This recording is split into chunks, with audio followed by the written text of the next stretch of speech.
மீன ராசிக்காரர்கள் சுபகாரியமாகவே நடக்கும். மீனம் இருக்கக்கூடிய வீட்டில் நல்லதே நடக்கும். ஜென்ம சனியில் அற்புதம் நடக்கும். அதே சமயம் வயிறு, முதுகு, கால், பாதம். உடற்பயிற்சி செய்யவில்லை என்றால் முடங்கி கொள்ள வேண்டியதுதான். லாபம் ஏற்படும். அசையாமசையா பொருள் சேர்க்கை ஏற்படும். எதிர்தோஷங்கள் நீங்கும். குடும்பத்தில் நல்லதெல்லாம் நடக்கும். குடும்ப சொத்தில் இருந்த பாதிப்புகள் நிவர்த்தி ஏற்படும்.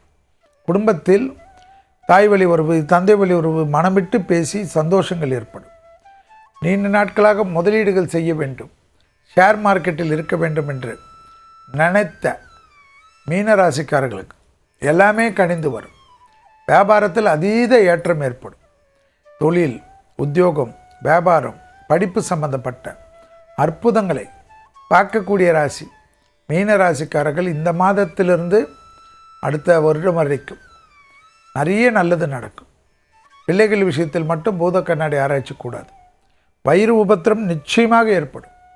அதனால் உணவு விஷயத்தில் கெட்டுப்போன உணவு சுட சுட சாப்பிடுவது, முழுங்குகின்ற சமயத்தில் எலும்புகள் போய் மாட்டிக்கொள்வது ரொம்ப கவனம்.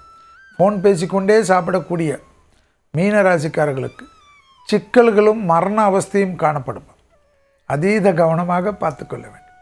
எனவே உணவு விஷயத்திலும் வார்த்தைகள் விஷயத்திலும் கவனமாக பார்த்து கொள்ளக்கூடிய மீனம் பெரிய சந்தோஷங்கள் ஏற்படும். பிள்ளைகள் வண்டி வாகனத்தில் மட்டும் அன்புடன் வண்டி வாகனத்தை செலுத்துவதும், அடுத்த ஒரு வருடத்துக்கு அபிராமி அந்தாதி உங்கள் வீட்டில் ஓடினால்தான் உங்கள் குடும்பத்தில் நிம்மதியும் சந்தோஷம் ஏற்படும் என்பதை ஞாபகத்தில் வைத்துக்கொள்ளும்.